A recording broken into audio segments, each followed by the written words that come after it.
Hillary, and welcome to another week of BlackLantic. This week, I am joined by the three lovely guests that you are seeing on your screen if you are watching on video. If not, you'll be hearing from them very shortly. We are just a group of biracial women, and we're going to talk about what those realities are like in all of the different places in the country that we've lived in, the different things that we've experienced. And I'm really not going to talk much longer in terms of the intro. We're going to get into it. But first, I will say, like, comment, subscribe, check out all of our socials, our website, blacklantic.ca. And now I will play the jazzy intro.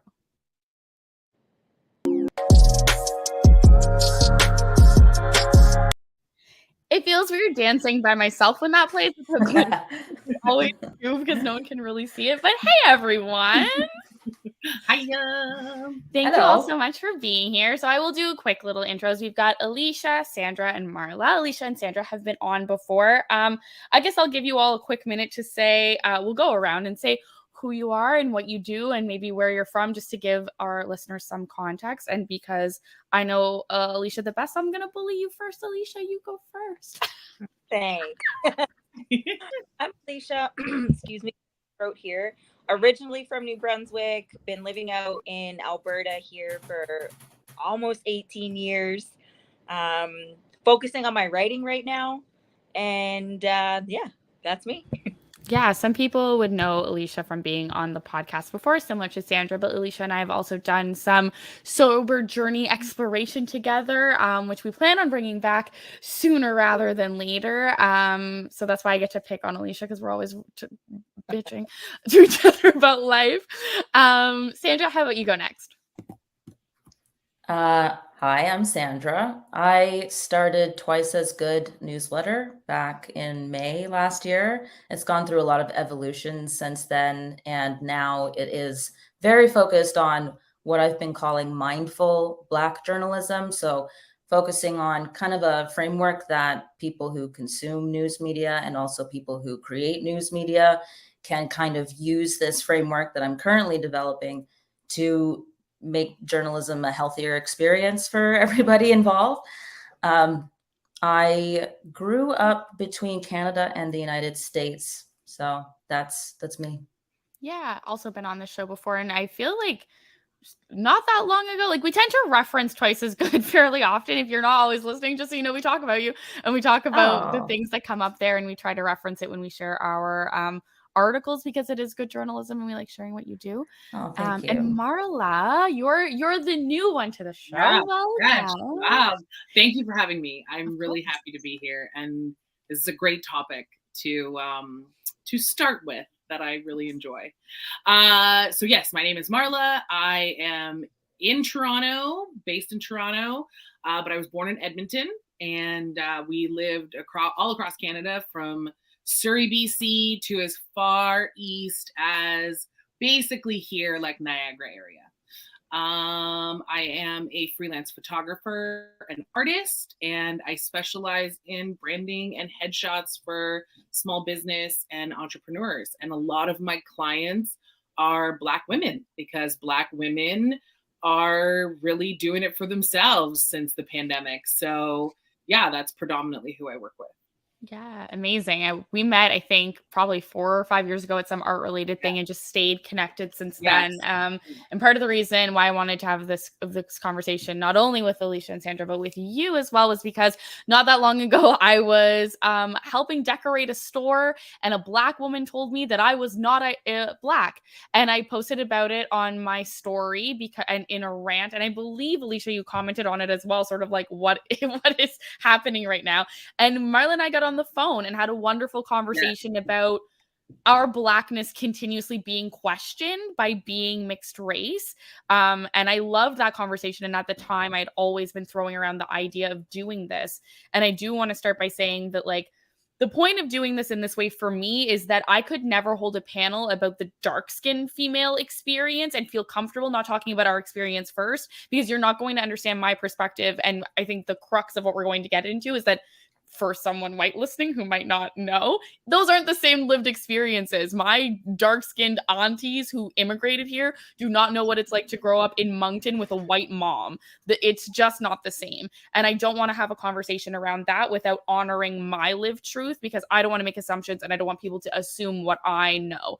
And I want Clinton to be able to do the same with men. And then I would love to get into it with the queer community as well and just have these conversations, because I think that they're important, and it seems like we all agree about that. A lot of nodding. A lot of nodding, yes. Very happy about that. So I guess to start, and I like mentioned this in our preamble, that I was fortunate enough recently to write an article for By Blacks about the adultification bias. And so I'll start talking about that a little bit, and we can get a bit into our childhoods and just see if that resonates with anybody. But the idea of the adultification bias is that these two students actually out in, I believe, Edmonton, but I will fact check myself and come back with that in a minute.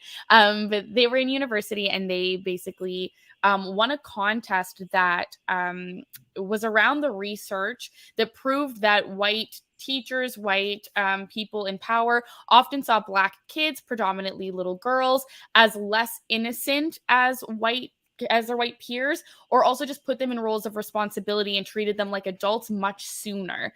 And what I was able to write about was that, so growing up in Moncton, New Brunswick, with my white mom and my godmother as my 8th grade teacher, I always felt like I was given those responsibilities, not because of my color, but because I was like the shining star student who worked so hard. And like with my godmothers in the building, they know that they can trust me. But then when I was reading these statistics, I was looking at it as like, all the times I went to get the TV from the AV room, I wasn't building interpersonal skills. I wasn't socializing with my peers. And I was the only Black kid in all of those classes for 13 years of my life.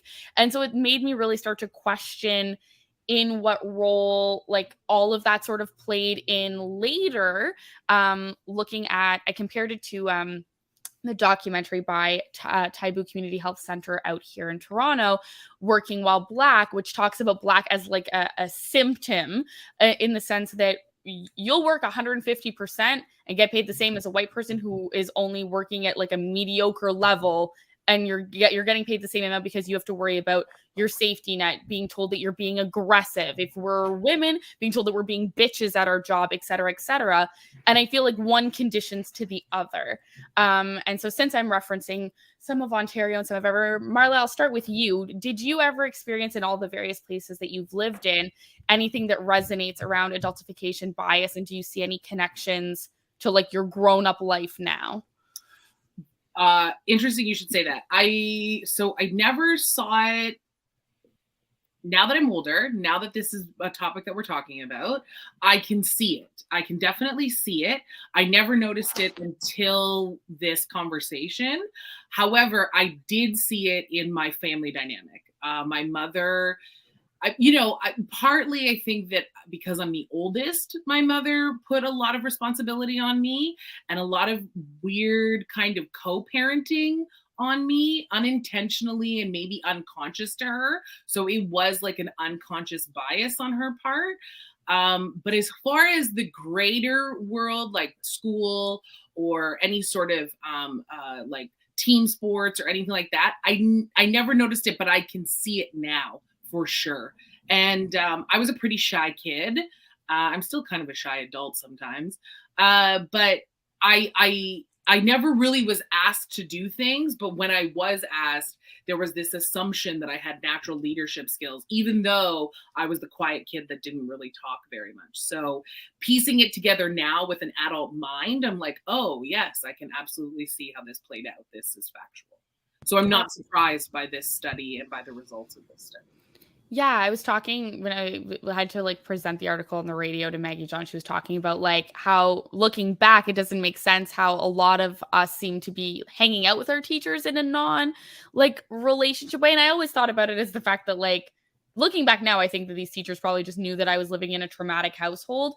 But she pointed out, she was like, well, I was hanging out with my teachers on while they were on cigarette breaks in the 80s. And like, how does that make sense when like the white little girls get to play with like their dolls and not have to be consoling their white teachers? And I remember like being like a dating coach to some of my teachers in high school and feeling that way as well. And looking back, it's wildly inappropriate. And I do agree that it's primarily an unconscious bias, but it's there. It's there. It's there. And as an adult, it's weird to go back and be like, oh, whoa, that was weird. That was weird. Yeah. I'll read the statistics briefly since I've finally looked them up. 12% of respondents felt that Black girls aged 5 to 8 took on more adult responsibilities compared to 8% of white girls, and Black girls aged 0 to 4 were nearly twice as likely to be seen as independent compared to their white peers. Now, Alicia, my love, again, correct me because I might screw this up, but we know that you are mainly white presenting. Thank you. Yes. And so I'm very curious because obviously, like, and you and I've talked privately about this duality and like the identity and like how hard that is. But I'm curious if that's ever like played in your childhood at all, or if you can't relate to what we're talking about because you didn't have that aspect and you did get innocence in childhood. Yeah, so because I was thinking about it when you were saying, oh, we're going to talk about this adultification thing, and I was like, I don't really know if I can relate to it because, I mean, white elephant in the room. I have gone through my entire life with white people thinking I'm white. The only differences for me would have been, again, like St. John. If like everyone knows what Black families there are, oh, you're so and so's daughter. Like, I'm not going to say my mother's name. My mother is Black. My father is white. I grew up only with my Black mother. I didn't know who my white father was. So to me, I was just Black. Like, oh, I'm Black. I didn't actively think, oh, I look different than the rest of my Black family. But teachers, like, again, just like Marla was saying, I didn't like really think of it until this conversation, when especially male teachers would find out who my mother was. I was treated very differently, very hypersexualized, very, very hypersexualized. And so was my mother. And, with the same thing, I was like, why am I, like, now that I'm going back, for so many reasons it was wrong, but, oh, why did I get special treatment? I thought I was getting special treatment, but I wasn't. Why did I get to, like, my experience was different, but it was always, oh, that's your mother. And then a flip, like something switched. As soon as they knew who my mother was, something switched. And in the household, like at home, again, like I said, I grew up with my mom. Like, I didn't really know my white family, but I was expected to take care of, like, okay, you need to take care of your sister, like, my job was to raise my sister when mom couldn't really be around. And I just thought that was normal. Like, I thought, oh, well, I'm 8 years old taking care of my sister. Yeah, this is so normal. But again, I never like to experience you, like, even any of you, right? Like, I am incredibly white presenting. So my experience has been very different without me even recognizing it until I was older. And we've talked about that before too, Hillary, right? Yeah. Yeah, we have had a lot of conversations about it, and it's really hard. And I mean, it's definitely part of the reason why I wanted to have you on here, because I mean, we all have very unique experiences, but I like definitely think that in a biracial perspective, we all bring a lot to the conversation. But I've always been very interested in like that weird perception. I mean, everything you're describing, I still resonate to, just from a different place of that, like, thinking that it's special treatment and looking back, and it is, like I was saying before, inappropriate, and it just doesn't make sense. And it does, I think, contribute to a lack of just general what you're supposed to experience in the foundation of childhood to set you up better for success later on, no matter what the cause is. That special treatment is definitely a problem that we've all experienced. At least I think. Sandra, now it's your turn. Yeah, like, please, have you experienced anything like this? It's funny. I kind of thought I was going to come on here and be like, yeah, I guess I'm unique because I didn't experience that. But then as you're all talking, I'm like, wait a second. Just because when I first think of adultification and I'm thinking of it in the context of school, I I don't think of any particular experiences that I relate to in school, but I also had responsibilities on my shoulders like earlier than I should have. My mother was a single mother. She was working. I had certain responsibilities to do, you know, by the time she was home, I had to have certain chores done and help her out however I could. And so I kind of grew up with this sense that that I always needed to chip in, even though no one really told me that. I didn't have siblings. I'm an only child, but um, I also spent so much time hanging out with like adults and at times in very inappropriate situations, sometimes becoming a target or a victim because of me hanging out with adults who see me as an adult. So that came up. Been there. What is your mix? Is your mom white or black? My mother is Black. She's African American, and my dad is white. Second generation German Canadian.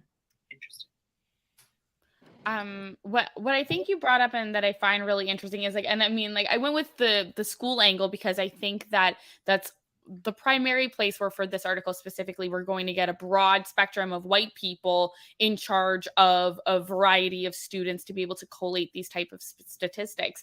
But I do think that there's something to be said about, and they make memes about it now, but like the oldest daughter or only child syndrome of we have to actually be the parent of our parents. And then also how that resonates in Black families, whatever that looks like because of sort of that culture. And so there's an adultification that's sure happening where there's white people in power, but I think there's probably, we'll see if Felicia comes back. There's probably an adultification as well that comes from like, and I say this gently, but like the trauma that comes with being in a Black family due to the systems that make Black families the way that they are. Because it sounds like to me, and I do know at least enough of Alicia's background story to speak on this, that like we've all had like bizarre family dynamics that have led us to be trauma responding, mental health advocates, doing mental health first aid, taking care of our parents when we shouldn't be. And that's both like adultification and just active trauma. Like I don't know how much everyone knows about my story, but I talk quite loudly on BlackLantic about my mom's alcoholism, the leading to dementia, my dad not being in the picture, like being an only child, although like my brothers are half brothers. And so that's a weird, I don't love saying that because I love them, but I was taking care of a white woman at the age of 9 while also trying to keep on my grades so that we could get out of welfare. Is that adultification in this circumstance? It certainly was a lot of responsibility for a mixed kid trying to just figure out how to fit in a white Acadian society. And it wasn't great, but it sounds to me like a lot of that resonates in our different like tweaked ways of like, we all had to sort of grow up way too fast, whether it was because of the systems in place or in school or wherever. Yeah. I'm also curious to know too, and welcome back. I'm sorry. I'm also curious to know if this is a uniquely biracial experience where all of us can't think of it systematically. And I hope that Black people speak in the comment section, because maybe they notice right away, right? Like maybe their experience really is tied to this systemic adultification. Whereas for us, it's like, actually, it was more in the home that I can think of off the top of my head. So I'm interested and curious to know the experience of darker skinned people within the system. Absolutely. Although I do see how it like translates into work at the same time. Like, so like outside of the context of childhood, I have way more examples of, I don't know if I would call it adultification, but just the sense of having a lot of like a big burden put on your shoulders and huge expectations. And also an expectation to never see you're like relaxing or enjoying yourself. Being seen as lazy when you do. Right. Yeah. Yeah, exactly. Yeah. what I tied it to, and I like if I think it'll be online at some point, but Working While Black was an amazing documentary done by Taibu that actually interviewed prominent Black people in different working sectors actually across the entire country. And it just talked about the fact that like some places, of course, don't have necessarily diversity, equity, and inclusion training. And then the Black person who asks for that ends up having to be sent to HR for asking for what they get. And then bringing into that context, but we're doing equity training for queer communities and we don't want that taken away. But like, where is our slice of the pie then? And so it was a wonderful like documentary and conversation. But in it, like I said before, it really highlighted the fact that we tend to take on just more labor in general for fear of any type of reprimand or losing that job. And then when you go into systemic issues, we are less likely to have a financial safety net because we're not getting grandfathered into money. So if we lose that job, we're back on the streets or poor or on welfare or whatever, which contributes to the stereotype of poor Black people. So you end up doing everything in your power to keep a job that might not be suiting you. And I do think that it does start at that adultification stage. I think it's a conditioning and almost a brainwashing of you have to be more responsible to earn your keep as a Black person. But I do think that we obviously have that dichotomy of like, well, do they like me at work because I'm white? Because I know in my experience, and I definitely want to get into this, pivoting slightly, in my experience as being a mixed race person, and this goes from school to adulthood because I'm mixed, there's that comfortability of, oh, I can make the Black joke with you because there's white in you. And so this is going to be okay. And I've seen that in the workplace. I've seen that in school. Like, I will drop the hard R that my like girls that I was walking from McDonald's one day were like, oh, but you don't have to worry about getting boys because you have nigger lips. And I was like, well, what am I supposed to say about this? Wow. How am I supposed to handle this at the age of 16? But then also moving forward to working at Shoppers Drug Mart and someone being like, they were talking about like how you forgot to hand over a bag of chips and they kept saying the Black cashier. And you know what? I don't see color and I forgot that we even had a Black cashier here. But would you say that to a dark-skinned person? Or are you saying that to me because my white mom is like buying 4 Coke for $4 every Friday on sale? And I mean, to the point of the other question about adultification bias that Marla had in this one, I will pose these questions when we do have that type of panel, because I think the awareness must come at a different time. I do agree with that.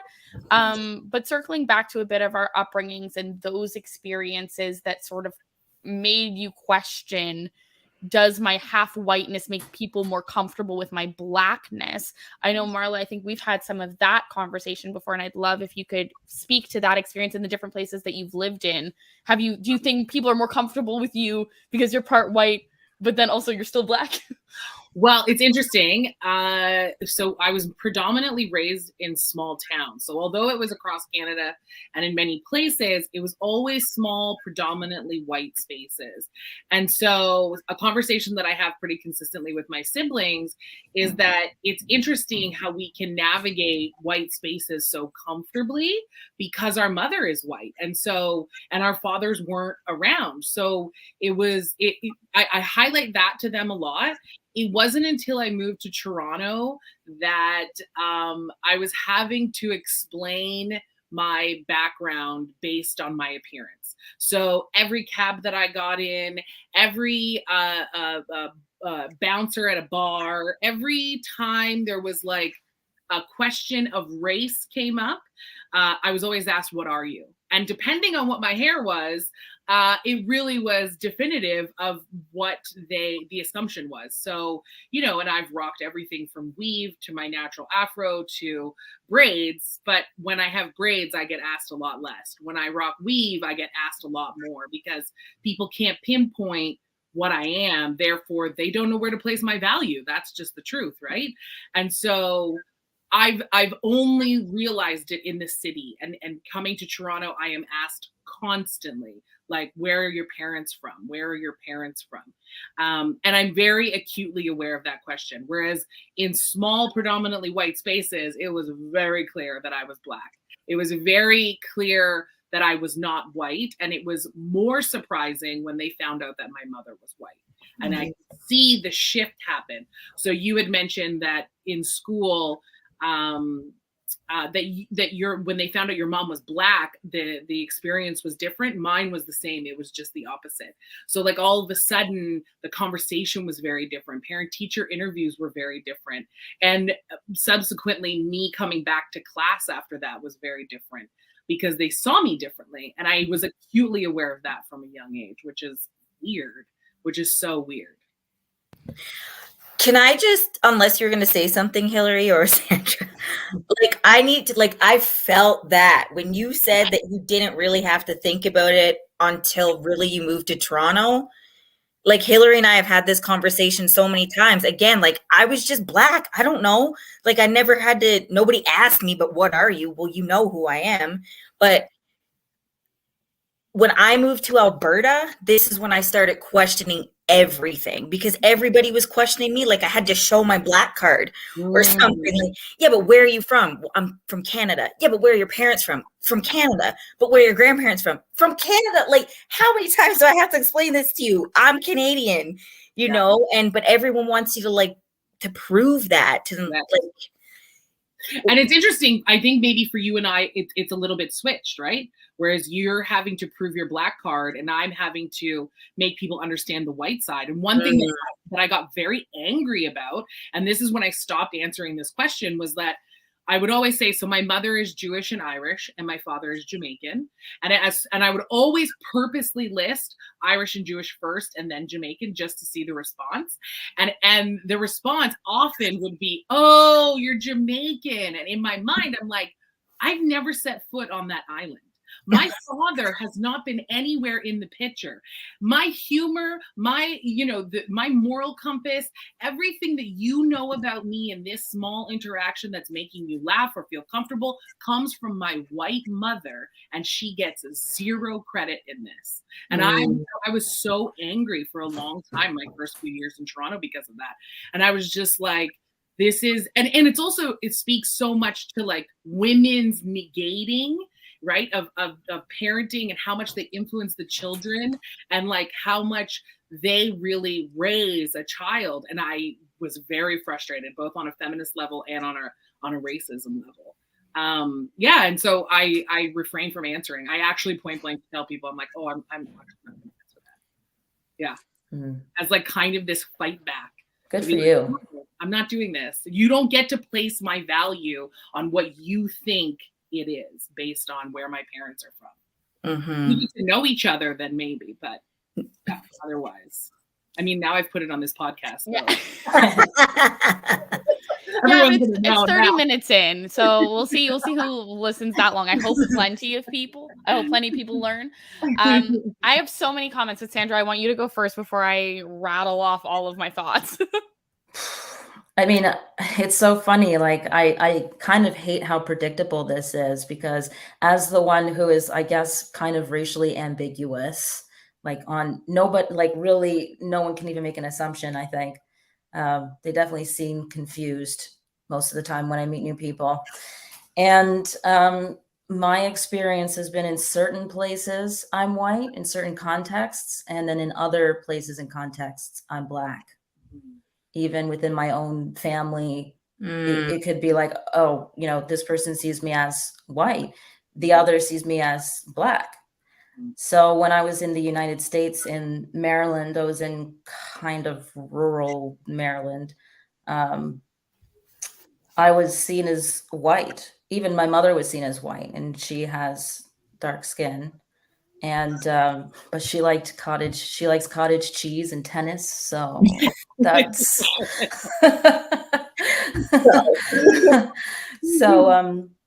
so we were both always told that we're white. And then when I moved to Canada, it's hilarious how Black I am here, where the majority is white, where I went from a place that was where I was, it was majority Black where I lived. And now I live in a place that's majority white, and I'm the Black one. So it's a very strange experience. And actually, Hillary, you mentioned the weirdest thing. You were saying that you had an experience with someone at a store who told you weren't Black. I'm like, yeah, I was going to get into that. Okay, well, But go ahead. I have to tell you this weird thing, because right when you said that, it reminded me of a dream that I had. Like, I had this dream a long time ago. It shook me so deep. I had like a crisis for like weeks after I had this dream. I had a dream. I was in a store, in a retail store, just browsing, looking around. And there was another woman there who was working there who was like eyeing me, like as if I was stealing something, or just like I was really suspicious. And then I keep looking and I walk over somewhere else. And then she's like right next to me again. And I go over somewhere else and she's right next to me again. And there's this interaction where she tells me I'm not allowed to be there because I'm not Black enough. This was my dream. Ooh. So she says, this is like the store for Black women and you're not allowed to be here. And then she like attacks me. And in my dream, I'm shaking her and I'm like, don't you know, when they come, they're coming for both of us. Ain't that the truth? That's pretty deep. Whoa. Well, Hillary, you know, we've even said this before too, where like, I'm not going to mention the group because I'm not going to do that kind of thing, but like in terms of sobriety, right? Because I've tried all kinds of different things and I find most of the spaces, especially where I'm at here in Red Deer, it's predominantly white. And I don't relate to their experiences the same way. I just don't. I'm not saying I have the Black experience, you know, like darker skinned people, but I don't. And so I was like, well, I'm going to find a space then. Like there's got to be groups that are just for Black women, you know, or brown women.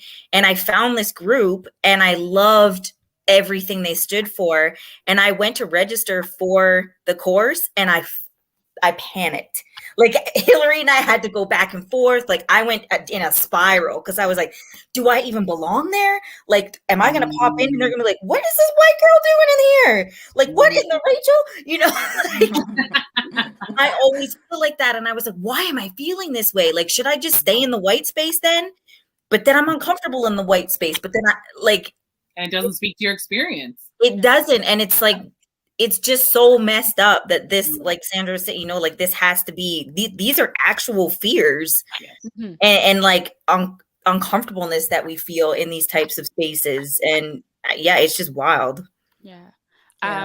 I'll circle back to in terms of like the places that we've lived and those feelings. So for me, different to Alicia's experience, like I found in Moncton that like I was constantly having to explain my mix, and like similar to what Marla was saying, I would almost always start with Acadian to give that accolade to my mom to prove that there was some white in there.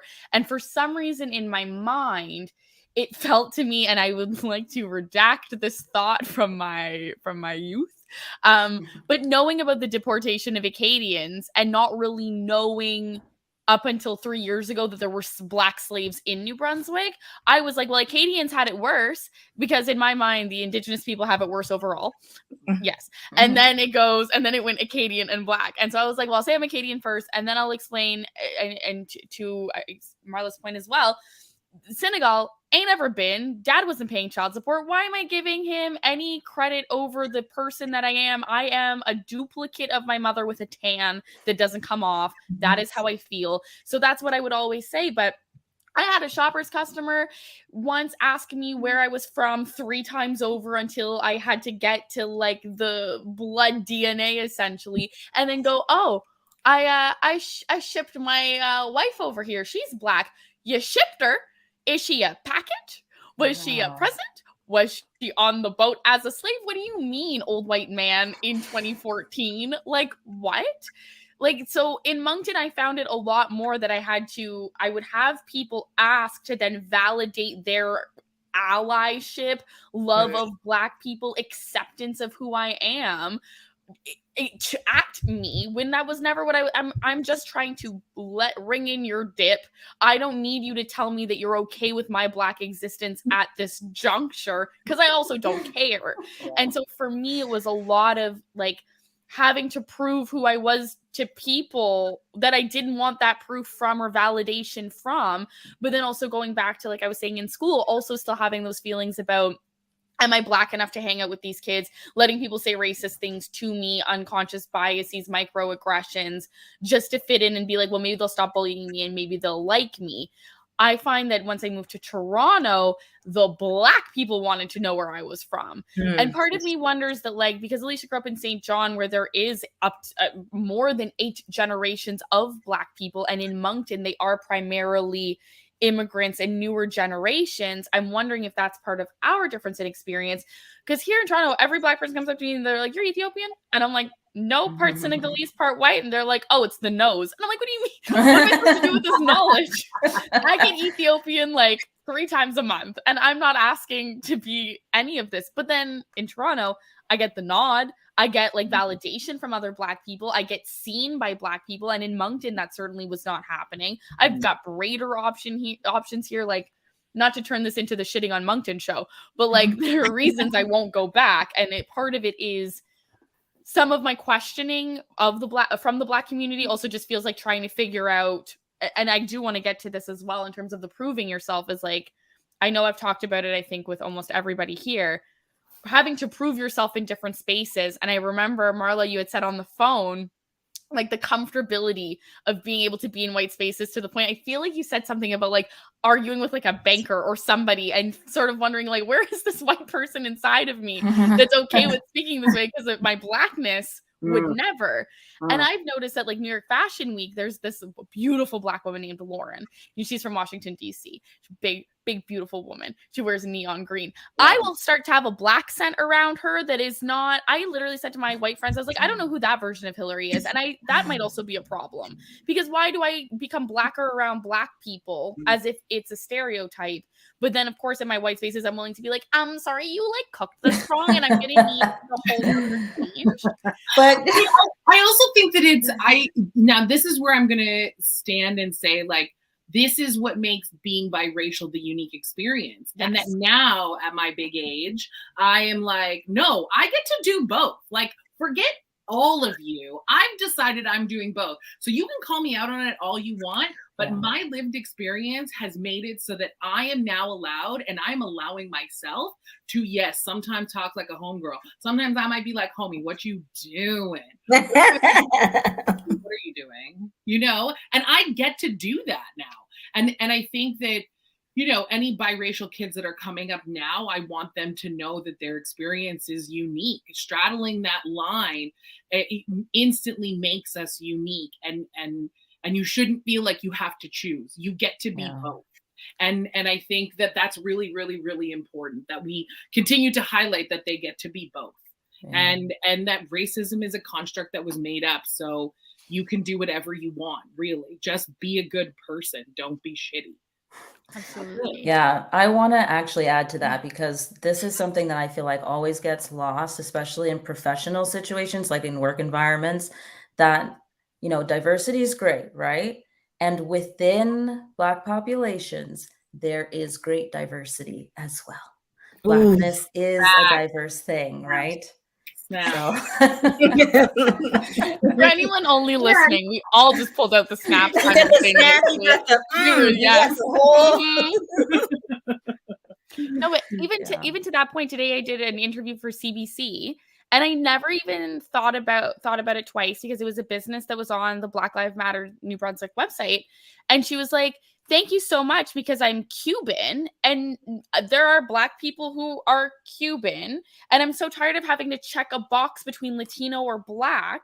And I was like, oh, I hadn't thought about it at all.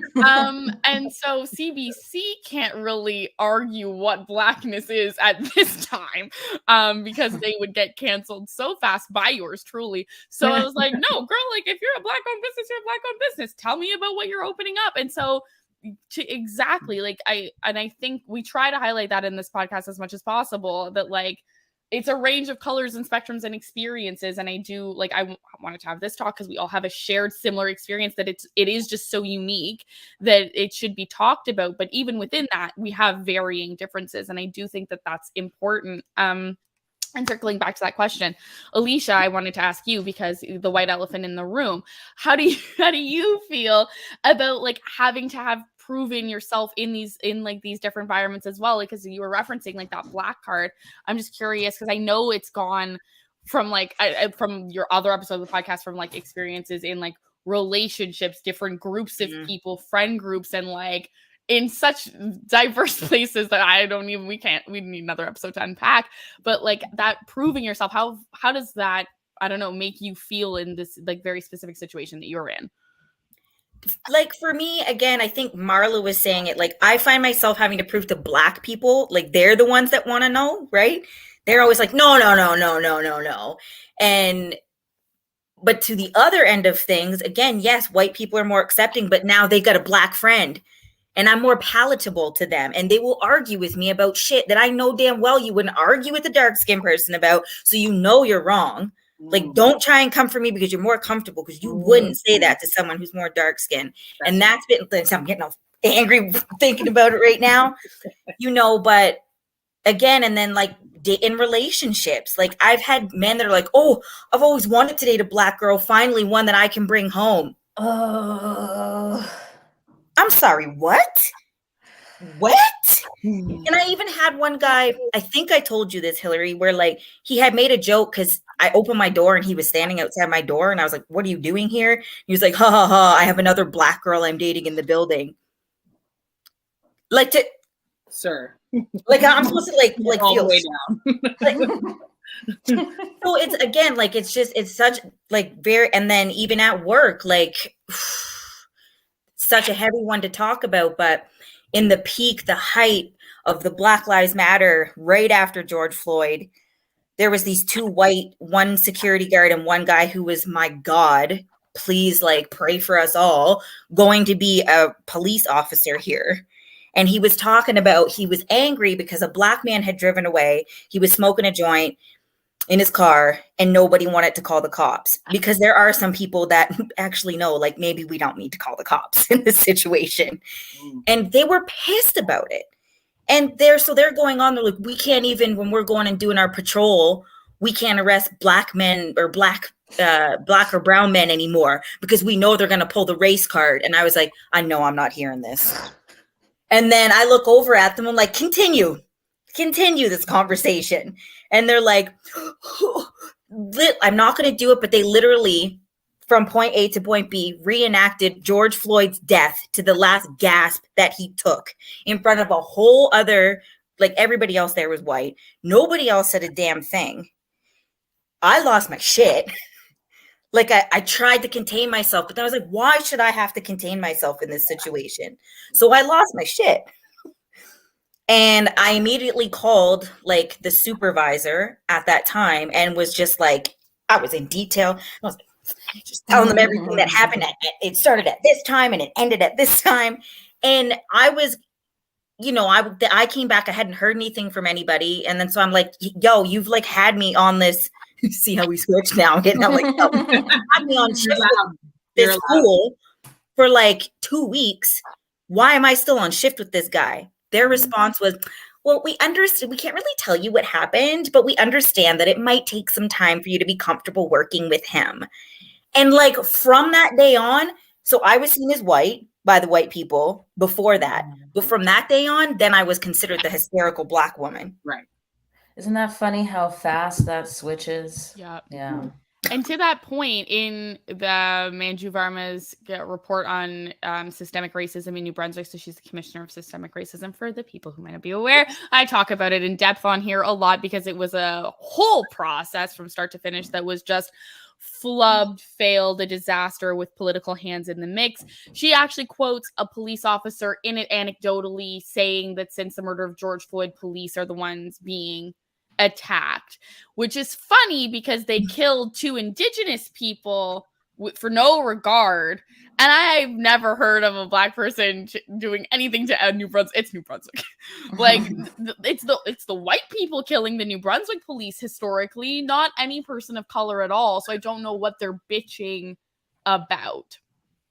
But anyway, to divert from that very sad story very quickly to the when I got called white, I was doing a Christmas window for one of the fancy Real Housewives that I am an assistant for, and she wasn't there. And her Black assistant, who also helps with the sewing, is there, and she's from, I want to say St. Lucia. It's one of the islands. And we were talking about like my race, and she started asking some questions. And then I made a joke about being Black, and she was like, well, you're not. And so I stop and I think, well, we're just having a joke here. And then she went on this whole rant about how I can't be Black because I came out of my white mother, and that if I were to procreate with a white man, that baby would look white. So, like, what good am I was sort of the energy in that. And it was that I posted that led me to talking to Marla. Jeez. But I was sort of like, what? But that was the gist of it, was like, you came out of a white woman, so you cannot identify as Black. And because you're mixed, your baby won't be dark skinned. So you might as well just be white. And I was trying to argue that, well, if only white people saw me that way and, I don't know, gave me rights or money or stuff, calling me the N-word. But that's unfortunately not how this game is played. Then I would agree. Yeah. Right? Yeah. I was like, well, if only, you know, I was valued member of society, but no, apparently not. Yeah. And I also think that there's this whole other thing that not a lot of people talk about. And we did talk about it a little bit on the phone call, where it's like, no, instead we get a different type of oppression coming from a white body. And like, people don't talk about that because there's also white feminism in there, and like, it's still convoluted. And I still think that we haven't fully developed the language around it. But I say this a lot, that like, biracial children of white mothers have a very unique experience because of the histories and levels of oppression and racism and how this construct has developed over the years, that I will not be surprised if in 10 or 20 years, we're now having a different conversation about coming from a white body that harkens to what she's saying, which is inaccurate right now in this paradigm. But like, there is something to that. There is something that she's encroaching on that I think we haven't fully developed as a society, as a people. But there is a uniqueness in having a white mother and being raised that way. And again, at my big age, I have realized that I have a level of entitlement that sometimes when it's put up against other minority people, I can see that I'm like, that's my white mother. That is fully my white mother that instilled that in me, where I can come across and be like, oh, well, this is all mine. And then I have to be like, whoa. The rest of these people don't see it that way. They see your Black ass. Like, let's just be real, right? And so, yeah, it's weird, and I'm still figuring out the language around it. But there is a unique experience that is not privilege at all. That is actually a different form of oppression, for lack of a better word. Yeah, I'll just say briefly that I think the way we had talked about it, or the way we had framed it on the phone more right now, it's, for me, the way I see it, it's like, I wonder what kind of confidence I would have had I been raised by a Black mom so I wouldn't be questioning myself about my identity as hard, versus being raised by a white person, mainly talking about Acadia, which I come to find out has slaves, perpetrating these white systems and making me wonder in a more grander way, where do I really fit in? Because I don't even look like my mom, who's constantly being questioned. Did you adopt her? Are you her grandmother? Why are you even together? And the like psychosis around that. And being women, right? Like, I remember my mother distinctly telling me, I don't know how to teach you how to be a Black woman. You have to go and figure that out on your own. Where she was conscious enough to know that my plight was going to be very different than hers, even within just feminism, not patriarchy, not racism, just in feminism, that it's like, oh, this is totally different. And I can't teach her how to survive in this. Alicia, you were going to say something. Well, yeah, just because hearing Marla say the thing about oppression and stuff, because this is my go-to, Hillary. I had a meltdown the other day and sent her a screenshot that I had of someone who I really respect, like an advocate in the Black community, dark-skinned Black person, non-binary person. And they had posted this thing about how sick they were of hearing racially ambiguous, especially women, or white passing, white presenting, however you want to put it, talk about oppression. They were like, it's not oppression and you need to shut your mouth. And I was like, oh my, do I need to shut my mouth? You know, right? Like, for just a hot little minute, do I need to shut? And I said, Hillary, maybe I am white. Like, again, just having that internal battle. But it goes back to, and again, very different experience for all of us, but like, my mother was Black. She was treated differently. So she was acting differently. So we were treated differently. So, you know, like, I love that you're saying, you know, in a couple years, like there's probably going to be a word for it. There's going to be a bigger discussion, or maybe we're opening up the discussion right now, you know? Yeah. I mean, yeah, it's that shape. I mean, the whole thing is such a shaky foundation, you know, race being a social construct. And then anyone can come and pop that bubble, and then you're like diving into an existential crisis for months or at least weeks. Yeah.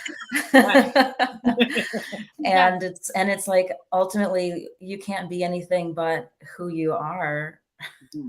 Yeah. And you're constantly having to apologize for how you were born.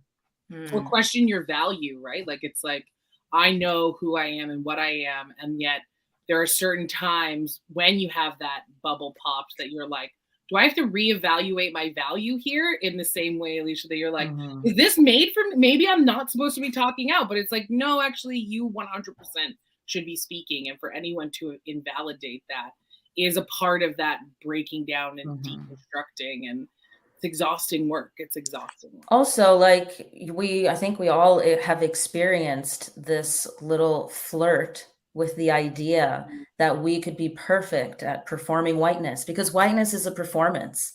And even a lot of white people don't perform whiteness well enough for some people, right? So yeah, you get this tease. I feel like I've always been like just close enough to see how others are treated when they're treated fairly and equally, only close enough to know that that's not exactly what I have. So when someone says, well, you're not Black, it's upsetting, because like we've been saying, well, if I went over to like the quote unquote white side, they also wouldn't have me. Yes. Yeah. I think that's a big thing too. And like, for me, it's always come up in questions of like the diversity check mark. Like when I do start to get what's fairly mine, it's like, well, why?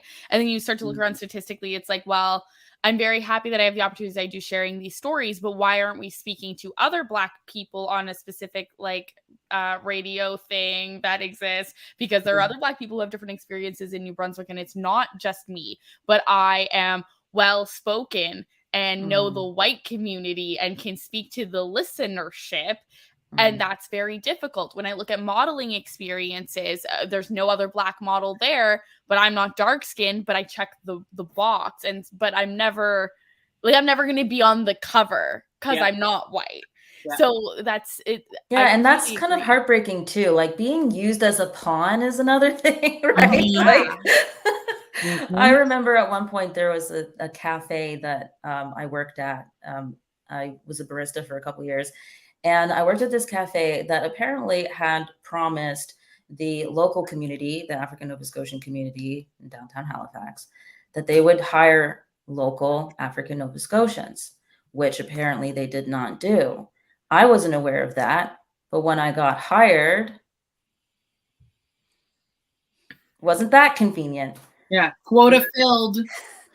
Quota filled, even though the fact is my family does not go back several generations in Nova Scotia. So, but that's close enough for them. So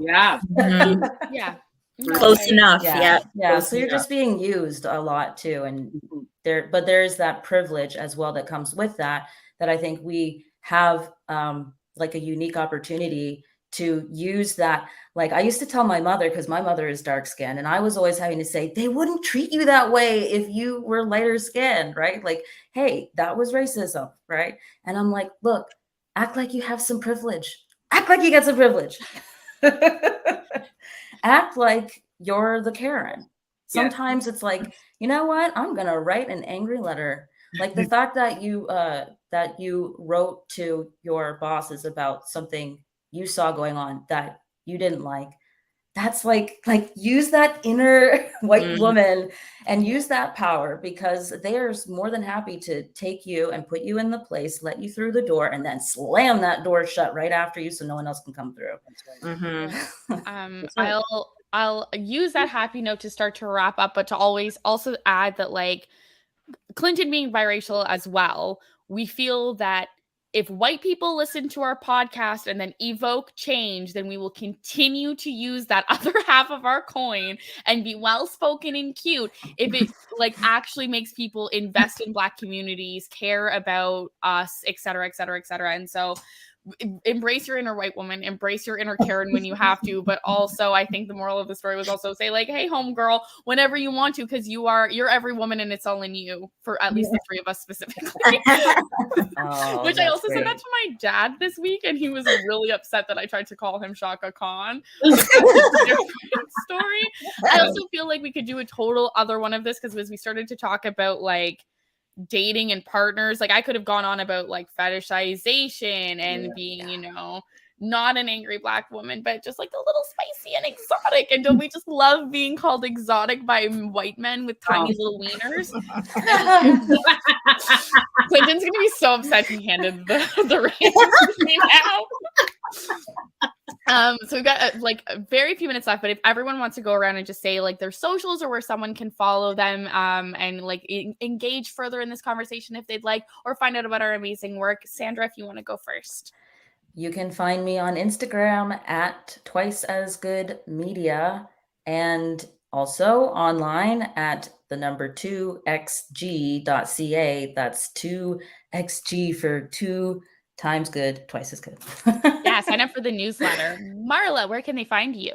I am very active on Instagram as well under Rebel Howl Studios. And then you can see more of my work at rebelhowlstudios.com and all my art pieces. Amazing. And Alicia. I'm on Instagram as well. So you can find me at Alicia with an A. And that's it. I'm just on there. I don't have a fancy website yet. We're working on it. Perfect. So BlackLantic, Cropberry, also Clinton Davis, although he ain't here, but that's fine. Thank you all so much for being here. I think that this was like, I knew if I just ran with it, it would be an amazing conversation. And there's something about having however I'm unidentified, but like Black women in a room together that get you, that just makes my heart feel whole. And I get this feeling so rarely. And so I'm about to go on a power walk and just feel the good vibes of this conversation. Oh, good. Like, just thank you all so much. And now, how do you do it that way? This is what they do. I'm not even going to try to do it. How Marla's doing. Oh my God. I'm not good at this. While we try to hold up hearts with our fingers for anyone listening, BlackLantic on all social media accounts. We're at 14,000 on TikTok. Isn't that crazy? We've always got new stuff coming out. BlackLantic.ca, and I'm gonna play the little video and then we're done.